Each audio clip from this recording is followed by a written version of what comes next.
Episode 5 of the Kitchen Bros Comic Book Podcast, starting now.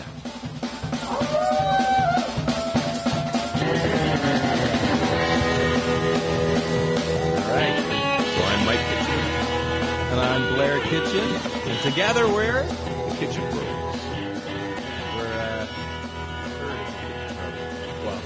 third in the kitchen. So, it's midnight in downtown Toronto. That means it's time for the Kitchen Bros Comic Book Podcast. But it could be any time when you're listening to this, so just put in evening or afternoon or morning or night. Right, first topic of discussion. Yeah. Actually, one thing I wanted to do before we get into anything new is do a couple of corrections from last episode. So Brian Payne left a... Forget everything we said last episode. It was all wrong. So he pointed out that Dr. Manhattan from Watchmen was actually based on Captain Atom in the Mirror universe that is Watchmen. What was the other one? You were going to say the Ghost Rider. Ghost Rider, yeah. Creator. We didn't actually say his name, though. Yeah, Gary Friedrich was the one that was selling the unauthorized posters and cards and T-shirts and stuff at conventions that started the whole Marvel crackdown on people doing sketches and that. So that's that information. Now, is that crackdown still actually going on, or was that like a 1 week crackdown? I don't know. They haven't busted me. Yeah. Yeah. But you're smart. You put Spy Guy in every one, so Yeah. that's good.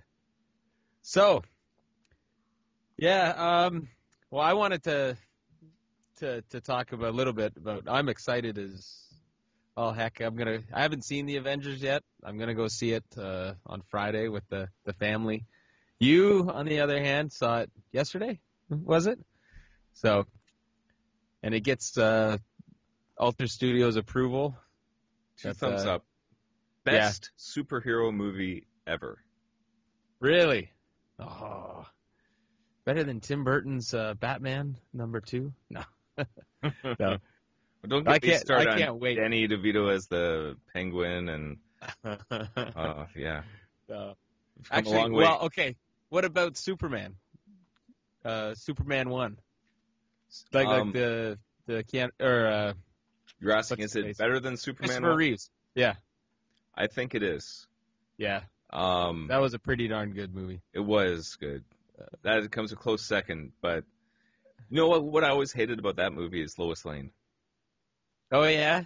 What was her name? And don't get on these names again. Her name's Lois Lane. That's no. It's making me Google. Yeah. We're going to lose our sync. No, I used to love it when I watched it later. Realized that the opening to that movie is like an hour long. It's good. Takes him forever to be Superman, but I love it. I think, with this whole Avengers thing, I'm going to be taking my kids, Avery, Jacob, and Nate to go see it, and I think I'm more excited that they're going to go see it. Well, that's one of the things that makes it, in my opinion, the top movie. Margaret Kidder. Margaret. Oh, that's right. I should have known that. Yeah, I knew it. I always thought she was a little too rough around the edges for a Lois Lane character. Even back when I was a kid. Oh, yeah. Yeah, really? Okay. So that always I didn't really think anything set of it. me off a little bit. Yeah. Still great, though. Still amazing. More movie. the damsel in distress, or no? Wait, is that what you mean? Or it just seemed a little too hard edge, kind of smoking, kind of late 70s feminist rather than 1950s feminist. Rather than the original Superman comics with the yeah. Well, as a kid, I don't know, I loved it, but that brings me back to, I think, I wonder if I saw that movie now for the first time, would I love it as much? Because I was prime age. But when do you that came. really see that much of a difference between comics or movies that you've experienced as a kid and that you experience now? Like, say for Transformers, that was a cartoon I loved as a kid. Yeah. And you watch it now, you go, yeah, that is pretty bad, but there's something still kind of cool about it. You can't deny that cars that change into giant robots that are in some intergalactic battle, like there's something cool about that. Mm. Yeah, compared to the Transformers now, which is And the Transformers our kids will remember. I did a bit of a science experiment with my son with the Star Wars movies, where he watched the original trilogy and he loved them. He was completely obsessed with them and watching them over and over. I got him his own DVDs that he could watch them nonstop. But his friends kept talking about these new movies, so he wanted to watch The Phantom Menace. So I gave it to him to watch, and he was bored in 10 minutes. Dad, I want to watch the good ones now. I told Avery wants to watch the new ones so bad, and you got to go to a friend's house to watch those. I'm not spending any money on those. So don't you think then? I think she's seen a little bit of Phantom Menace. That's about it at a friend's house. But yeah. Well, okay, but on the other hand, though, there's a movie that everybody loves is Goonies. Okay. Okay, when whoever I know that saw that as a kid, that's one of their favorite movies. Mm-hmm. I didn't see it until I was older. I was probably 19, 20, something like that. Okay. And I can see how would be a cool movie, but it just doesn't have that. It's not a magical movie. You know what I mean? Okay. Whereas you look at movies that I saw as a kid. Like I remember going to see when Empire Strikes Back came out in the theater. Remember Mom and Dad taking us to they had a showing with they played Star Wars first, then they played Empire Strikes Back. And I must have been 5 years old, I think. Yeah. But there is a couple moments in Star Wars and Empire Strikes Back that are just burned into my brain forever. Yeah. And I still remember sitting in the chair watching when in Star Wars, the first time you saw Darth Vader walk out, where they had the battle in the hallway of the ship. Yeah. And it's all smoky and he walks out. And I just remember just thinking, oh my God, who is that guy? And just being totally awestruck by that. And then the other one is the whole Empire Strikes Back, where Han Solo gets frozen. Yeah. And just being it's when you're a kid when you're terrified, but you love it. Right. And that's and that's the feeling that you can't get as an adult. Now bringing it back to the Avengers, that movie has those moments where my children, you could tell they were terrified. They're jumping in their seat. And I'm not going to do any spoilers, but they were completely blown away by it. But it was the kind of scary that a 7-year-old or an 8-year-old can completely enjoy and love it. Oh yeah. Yeah, I used to love that feeling as a kid, where it's not scary, but you're just mesmerized by that fear, but it's like a magical fear, and you can't. I don't know, like as a kid, seeing a good movie in the theater is just amazing. Okay, now tying this back to that, comics, what kind of stuff do you do to try and capture that in the possum? I don't know if you can try to do something like that. I think, well, the one thing, I mean, I'm trying to write an all ages book, but I think it's really important to not actually try and write an all ages book. I don't know if it was, I heard John Lasseter said it or something like that, but I'm sure lots of people have said it, but you never write down to the kids. You always make the kids kind of reach up to whatever you're writing for. Mm. So that's why I try and put stuff that's, I don't know, it's not all easy stuff. I mean, the possum, it's a funny, you can't take it too seriously, but at the same time, see, the fact he gets completely pissed drunk in issue 3 and there's naked midgets and whoa. There's 2 panels and you can hardly call it. No, but actually that's the panel, the one where the midget's underwear is getting flung off. That's every single kid that I've gotten feedback from thinks that's the funniest part. Yeah. And that's one of the ones that the adults would be like, ooh, I don't know, kind of roll their eyes at, and they're not naked midgets. I don't know. But it's so innocent that, kids love it. And I think that one of the big things is making kids think that they're reading something that maybe they shouldn't be reading, Well, I but at the do same think, time and keeping this it is innocent. something with my own work I've been thinking a lot about lately, but I think most art, anyway, should be dangerous to a certain Yeah, extent. Like it should whether be. it's a humor that is so surgically precise that it's dangerous and that it reveals the truth and pokes fun at it and makes you laugh, or if Any it's good comedian does that. yeah, or if it's an Yeah. idea that's so I guess so counterculture or so against the norm that it makes you think in a brand new way. But Yeah. there should be something to it that, oh, I just lost video. My video or No, I just lost mine. Maybe I the had no flip cam? battery. Yeah. Oh. Are you recording your are you Oh, recording your camcorder full. Oh, it's full. Okay, you know what? Let's pause this and I'll shut this off. Intermission. Let's all go to the lobby. Let's all go to the lobby. Let's all go to the lobby. Get ourselves a treat. I We're looked at the back Hey! We made it. Thanks for hanging in there with our technical difficulties. Mike's camera's working now. through the magic of editing. You may not even notice. Oh, they'll notice. I'm sure they'll notice. What were we talking about? Movies and dangerous comics and art, Ugh. You're talking about Avengers. Spy Guy pushing art, making it making it a little dangerous. I was gonna say on that I think the trick is to make it dangerous, but at the same time, well, it depends who you're dealing with, right?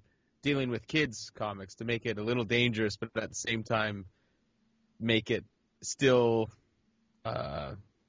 innocent. Like you know, you don't want to get into like there's dangerous. I mean, some people can take that as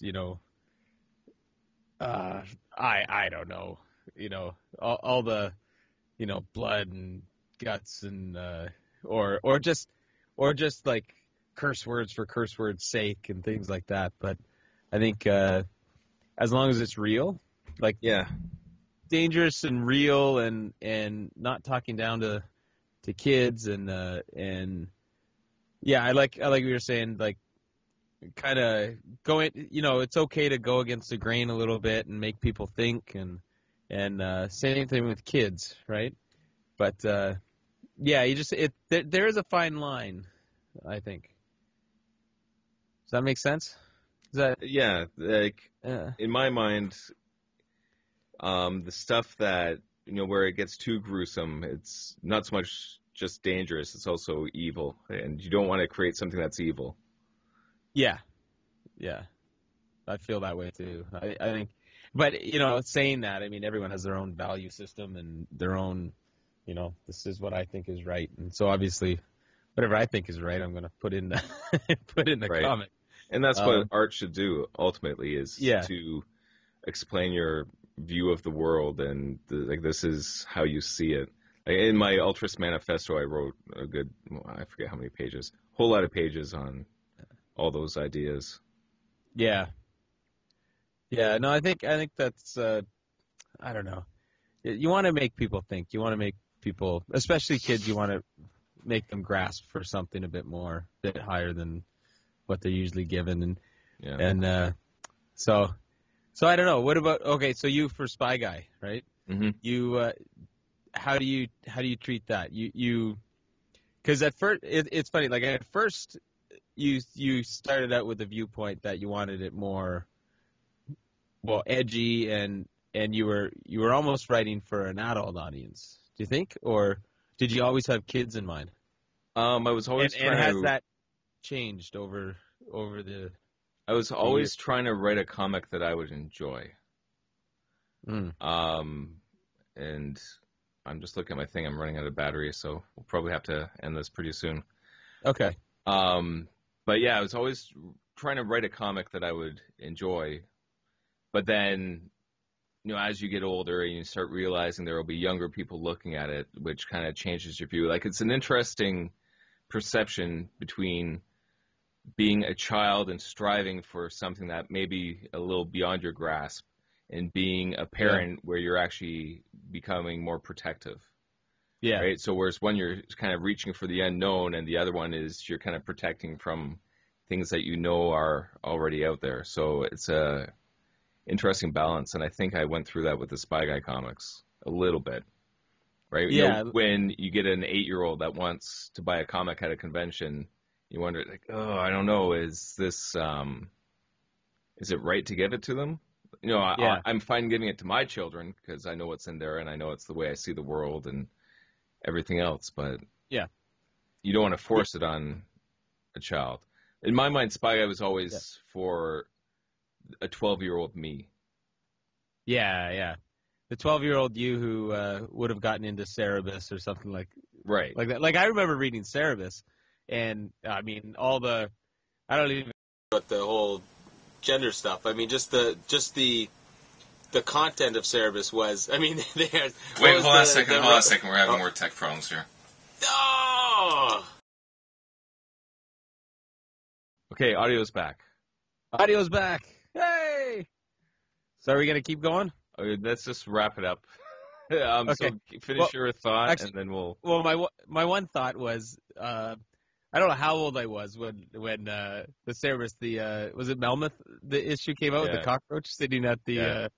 at the the the C word issue that I don't know how many times he said that throughout the thing, but I mean, as a kid, I read it. I'm sure mom and dad didn't know the contents of that one, but as I a think kid, I it's thought it was hilarious. hilarious. I still I think thought it's hilarious. yes, and I mean, it's innocent. It's not. I wouldn't I give don't it know. to a 6-year-old. It was interesting meeting Dave Sim in Halifax with all the kids, and when he gave them all free copies of issue 200, and then Warren's like, "This issue's okay, but there's some other ones that may not be good for kids." Yeah, he said I brought this one especially because just in case there were kids Yeah. coming, it was like one of the few that was kind of safe.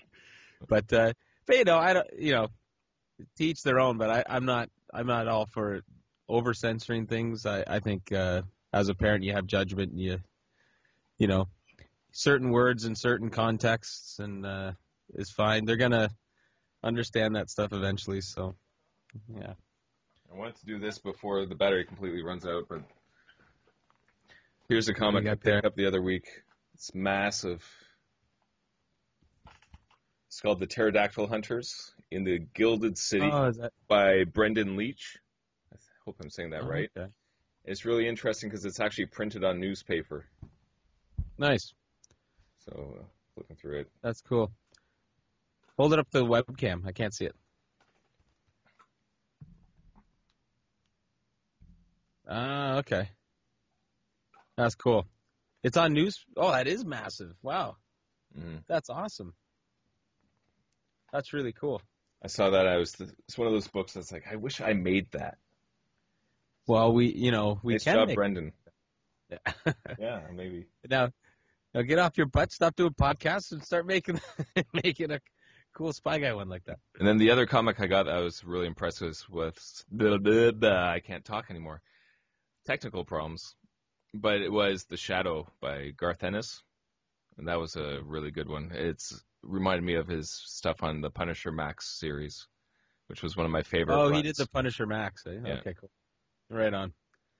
That's great. Well, before your battery goes and we'll end this. This podcast is about to self-destruct. That will be I don't know. We'll do another one soon. Finish our conversation. By then, I'll have seen the Avengers. Excellent. We can talk about geek out to Avengers talk. By the time you listen to this, I may already have seen. Mostly, it would be like time traveling a little bit. All right, let's wrap it up. Okay. All right. So I'm Blair Kitchen. I'm Mike Kitchen. That was episode number 5 of the Kitchen Bros podcast with some technical difficulties. We'll try and get this through there, folks. Oh, just yeah. Hopefully not popping this episode. By episode 100. just like with our comics, by issue 50, we'll have it all figured out. Okay. All right. See you later. Take care. We need a producer. Oh, please. I hear Brian Redband might be available. Producing. Maybe we should Sign him up.